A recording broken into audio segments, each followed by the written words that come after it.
सब देखने और सुनने वालों की खिदमत में मोहब्बत भरा सलाम। एक कारी साहब का आज कारनामा आपको बताता हूँ। एक तरफ आप देखते हैं पूरी दुनिया में बेचैनी, जंग के हालात, लोग जो है महंगाई की वजह से परेशान हैं। दूसरी तरफ आज के हालात में भी बारहा दफा तवज्जो दिलाने के बावजूद हमारे जो सादा लोग हैं अपने बच्चे और बच्चियां इन कारियों के हवाले कर देते हैं। ये नाम के कारी हैं मगर अंदर से ये भेड़िए और जानवरों से बदतर लोग हैं। ये जी पाकिस्तान में टेक्सला एक इलाका है, वहाँ पे इस कारी ने एक बच्चे को ज्यादती का निशाना बनाया और बच्चा जो है वो चीखता चिल्लाता रहा कि मैं अभी छोटा हूँ, मेरे साथ ये गलत काम ना करो।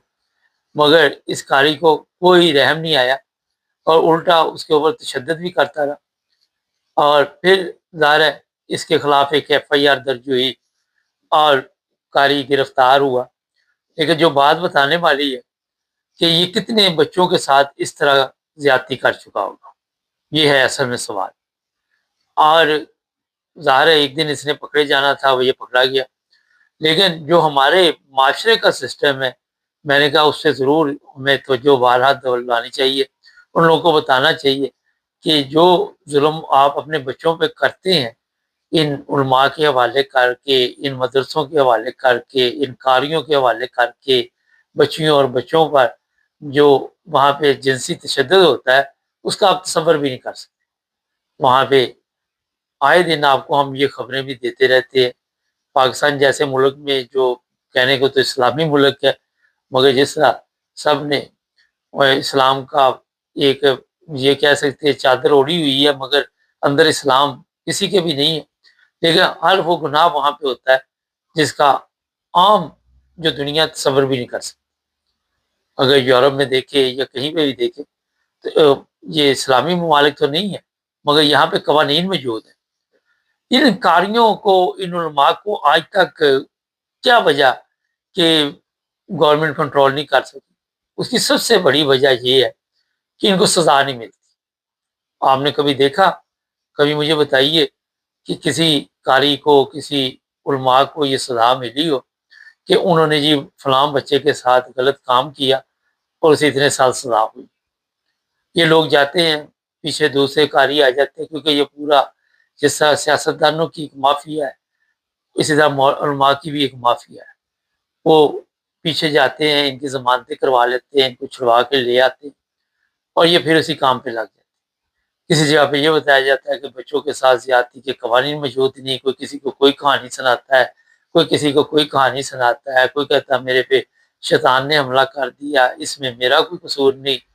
और इस तरह जनाब ये आपके बच्चों के साथ जो जिनसी ज़्यादती करते, उससे वहाँ पे जो माहौल है, पिछले दिनों हमने इस पे भी खबर दी थी कि 600 बच्चों में एड्स के जरासीम पाई गई। बड़ी तादाद में इस्लामाबाद में ऐसे लोग भी जिनमें एड्स पाई जाए। तो ये पाकिस्तान जो आप देख रहे हैं, जिस तरह वो चल रहा है, वहाँ पे जब तक कवानीन का एहतराम नहीं होगा, कवानीन पे ज़ाहिर अमल नहीं होगा, तो इस तरह के वाक़यात होते रहेंगे। मैं अपने कई प्रोग्रामों में आपको बता चुका हूँ कि ऐसे लोग जो अपने बच्चों को कुरान पाक की ज़ाहिर तालीमात दिलवाना चाहते, ऑनलाइन सिस्टम आजकल चला हुआ, उसके ज़रिए इन बच्चों को पढ़ाएँ और उस वक़्त भी अपने बच्चों के पास बैठे टाइम निकाल। बच्चे पैदा करने का तो टाइम होता है, लेकिन बच्चों की तरबियत का भी टाइम जो है वो होना चाहिए। और बाकायदा तौर पर वहाँ पे जब भी क्लास का टाइम हो, आपकी नज़र होनी चाहिए कि क्या ये बच्चा पढ़ रहा है यहाँ? क्योंकि ऐसे हालात देखने में आए हैं कि एक दिन भी ज़ाया नहीं जाता, एक दिन भी खाली नहीं ये मौलवी जाने देते और रोज़ाना किसी न किसी बच्चे को इन्होंने पकड़ा होता है। और इस तरह की खबरें जो है वो गर्दिश भी करती हैं, लेकिन आम पब्लिक को इस चीज़ की समझ नहीं आती। कोई इलाका ऐसा नहीं जहाँ पे इस तरह की खबर ना आती हो, लाहौर हो, रायबंद हो, कोई भी जगह हो। और ये मैं बता देता हूँ कि ये समझते हैं कि हमने इन उलमा के हवाले अपने बच्चे कर दिए, वो इनकी तरबियत कर रहे हैं। वो आपके बच्चे की तरबियत का बेड़ा गर्क कर रहे हैं। अगर आप मदरसे में भेजते, اچھا یہاں پہ بھی جب یہ پروگرام دیکھیں گے تو اگر 200 بندہ لائک کرے گا تو 3-4 ایسے ہوں گے کہ وہ کہیں گے جناب نہیں یہ نہیں ہونا چاہیے، کیونکہ ایسے لوگ معاشرے میں موجود ہیں، ان کو پتا ہے کہ یہ ہو گیا، ان میں علماء بھی شامل ہوتے ہیں، جب یہ پروگرام سنتے ہیں تو وہ کہتے ہیں یار یہ ہماری تو پکنک ختم ہو جائے گی۔ اور پھر دوسری جو سب سے بڑی چیز ہے کہ ایسے علماء بھی ہوتے ہیں جو شادی شدہ ہوتے ہیں، وہاں پہ اور افسوسناک واقعات ہوتے ہیں، لوگ سمجھتے ہیں کہ یہ شادی شدہ ہے، لیکن ان کو کیونکہ بچپن سے ایک عادت غلط پڑی ہوتی ہے مدرسوں میں، تو یہ اپنی عادت نہیں چھوڑ سکتے، عادت سے مجبور ہوتے ہیں۔ اور ہمارے لوگ جو ہیں وہ سمجھتے ہیں، جس طرح میں نے آپ کا کہا کہ مدرسے میں بھیج رہے ہیں تو وہاں پہ اس کی تربیت ہو رہی، اس کی تربیت کا بیڑا غرق ہو رہا ہے۔ جو تربیت آپ گھر میں کر سکتے ہیں اس کی کئی وجوہات ہیں۔ پاکستان میں خود پڑھے لکھے لوگ نہیں ہیں، خود کبھی اسکولوں میں نہیں گئے اور ان کو اس چیز کی سمجھ بھی نہیں۔ اصل میں یہ ہے سب سے بڑا معاشرے کا سسٹم جو خراب ہو چکا ہے، یہ ہے سب سے بڑا پرابلم۔ اگر پڑھے لکھے ہوں گے تو اس طرح کا پروگرام دیکھیں گے جس میں پتہ چلے گا کہ بچوں کے ساتھ جنسی زیادتی ہوتی ہے تو کچھ نہ کچھ سوچیں گے اپنے بچوں کے متعلق، کوئی نہ کوئی غور کریں گے کہ کس طرح ہم یہ سارا کچھ جو ہے وہ ٹھیک کر سکتے ہیں۔ اور خواتین سے بھی آپ بچی ہیں آج کے دور میں، ان سے بھی اگر آپ فرض کریں آپ کو بڑا ہی کوئی مسئلہ بنا ہوا آن لائن نہیں آپ پڑھا سکتے، کوشش کریں کہ خواتین کو مقرر کریں۔ اور آج کے دور میں ہمیں یہاں پہ بھی کئی کال آتے ہیں کہ ہم آن لائن قرآن پڑھانا چاہتی ہیں تو ہمیں کوئی دیں، جو بھی حسب تفریق آپ ان کو خرچہ مرچہ دے سکتی ہے تو دے دیں۔ اور کئی گھروں میں بھی یہاں پہ بھی آپ نے دیکھا خواتین قرآن مجید پڑھاتی ہیں، اور وہاں کوشش کرے کہ زیادہ سے زیادہ ایسے لوگ جو ہیں جن کو مجبوری ہے خواتین کو ڈھونڈے اور وہاں پہ بھیجے اپنے بچوں کو۔ ان درندوں سے آپ نے خود اپنے بچوں کو بچانا، یہ اوپر سے جو نظر آ رہے ہوتے ہیں اندر سے کچھ اور چل رہا ہے۔ یہی حالات ہمارے مدرسوں کے، میں کئی پروگراموں بتا چکا ہوں، مجھے ترکی میں ایک حافظ صاحب ملے تھے، وہ کہتے ہیں آپ کو پتہ نہیں وہاں پہ کیا ہمارے ساتھ ہوتا رہتا ہے، وہ خود بتا رہا تھا۔ تو یہ گورنمنٹ جو ہماری ہے اس کو کوئی دلچسپی نہیں، وجہ پوچھے کیا ہے؟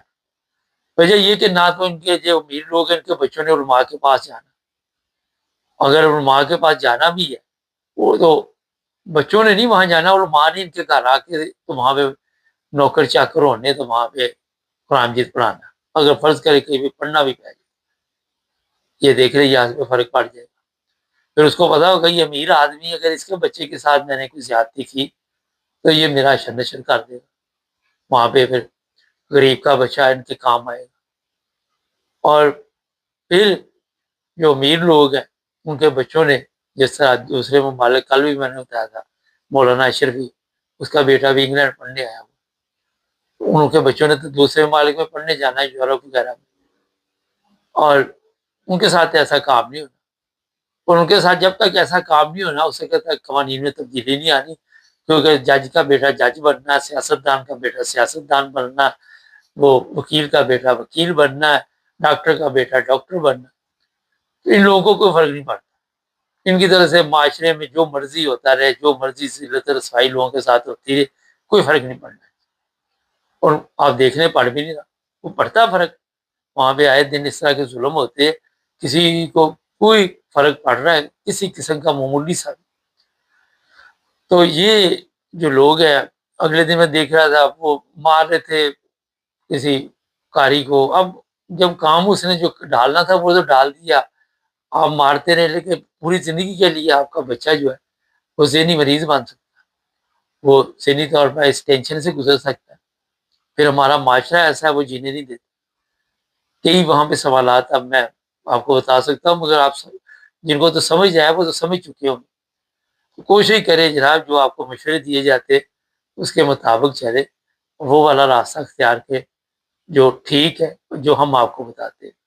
چینل کو سبسکرائب کر لیں۔